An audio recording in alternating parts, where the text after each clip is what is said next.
Lewis Hamilton started dead last at Spa. A broken car, a broken strategy, zero expectations. But what he did next, it left Ferrari stunned into silence. No one saw it coming. Not the fans, not the commentators, and definitely not his own team. It looked like just another weekend to forget. Another race where Hamilton would be stuck fighting a car that simply wouldn't cooperate. But instead, he turned it into one of the most powerful performances we've seen in years. And here's the thing, this wasn't a lucky break or a result of others crashing out. This was Hamilton sending a message. A clear, calculated, undeniable message to Ferrari. Trust me, listen to me, because if you do, this is what's possible. This wasn't just about gaining a few places on track. It was about showing what could have been done all season if the car had been built around his feedback. What happened that day wasn't just a comeback.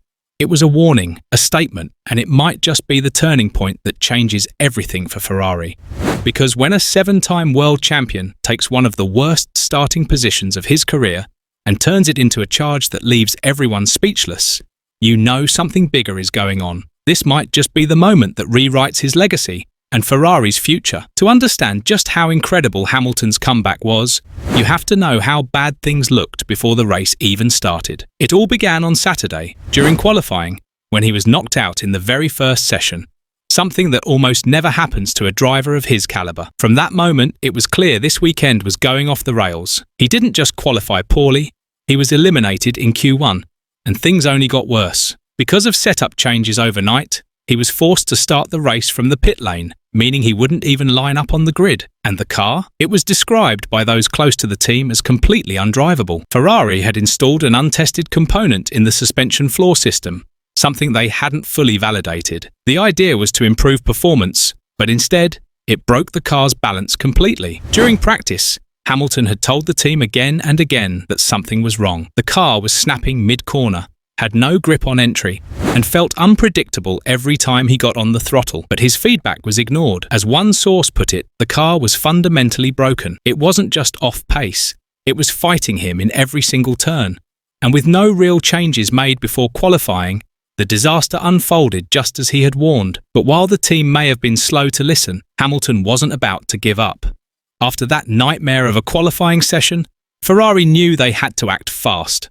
Overnight, the team made several last-minute changes in a desperate attempt to fix what had gone wrong. First, they removed the untested component that had caused so many problems with the car's handling. Then they adjusted the ride height and softened the rear damping to give the car more flexibility over bumps and through corners. They also tweaked the aero map, basically how the airflow works around the car, to make it more stable on corner entry, where Hamilton had been struggling the most. The result? It wasn't a miracle transformation, and the car was still far from perfect. But for the first time all weekend, it was finally something he could actually drive. Most drivers in that situation, starting from the very back, in a car that had just barely been patched together, would approach the race as simple damage control, just survive, finish, and move on. But not Hamilton. He saw something different. He saw an opportunity to send a message.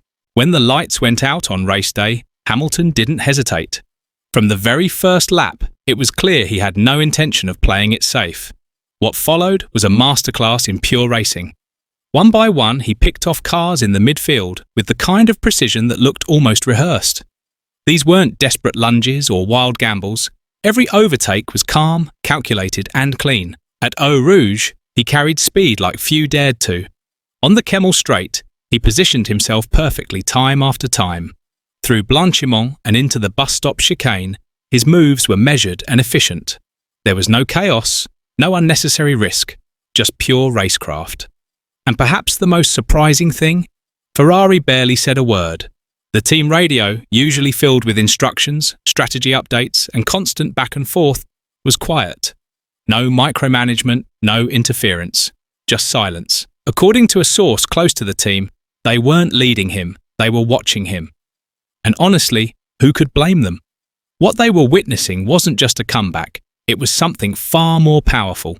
It was a driver completely in control, doing exactly what he had warned them he could do, if only they had listened sooner. As Hamilton kept climbing through the field, it became clear this race was about more than just scoring points. This wasn't just a driver making the best of a bad situation. It was a message, loud and clear. It was Hamilton proving a point to his own team. The car hadn't suddenly become fast overnight. What changed was that for once Ferrari had actually listened. They took his feedback seriously, made the changes he'd been asking for, and the result spoke for itself. It was a reminder that this is what happens when you trust the driver, especially one who's a 7-time world champion. Inside Ferrari, that performance triggered uncomfortable questions. Why were his warnings during practice brushed aside? Why did it take a total disaster in qualifying for the team to finally act on what he'd been saying all along? And more importantly, is there a deeper problem, one where the technical team and the driver aren't fully aligned? Because if a driver of Hamilton's experience and instincts isn't being heard, that's not just a one-race issue. That's a team problem. After the race, Hamilton was calm, collected, and respectful in his interviews. He thanked the team for the changes they'd made, spoke positively about the progress, and kept things professional. But if you listened closely, there was something deeper beneath his words. He mentioned how this race reminded him of his early days in go-karting, when it was just about raw racing and fighting through the pack. "This race reminded me of why I started," he said, and it didn't feel like just a nice quote. It felt meaningful. Because what happened at Spa wasn't just a technical recovery, it was emotional. It was about finally having a car that didn't work against him, one he could trust to respond the way he needed it to. That trust between driver and machine, that's what had been missing. He didn't need a perfect setup or a dominant car. He just needed something stable, something that allowed his talent to shine through. And when that finally happened, even for one weekend, the result was powerful. This race became a symbol of what's possible when belief, trust, and control come together. The reaction after the race was instant.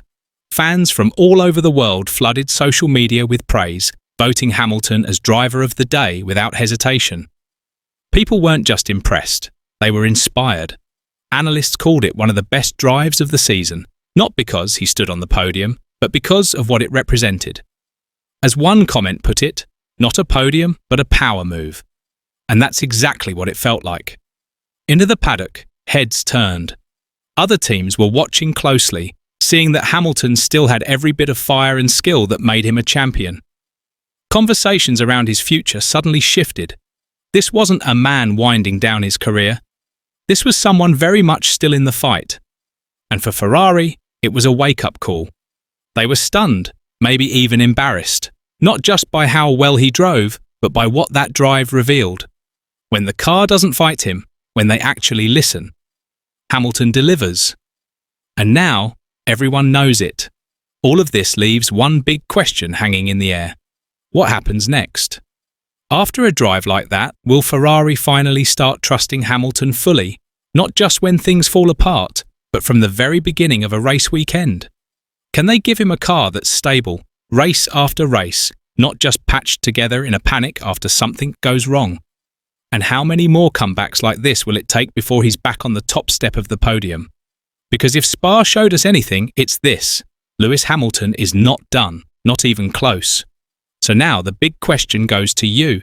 Do you think this was Hamilton sending a message to Ferrari? And more importantly, are they finally listening? Let me know what you think in the comments below, because this story isn't just about one race. It's about something much bigger. And if you enjoy deep dive breakdowns like this, don't forget to hit that subscribe button so you don't miss what's coming next. Because this comeback, it might just be the beginning.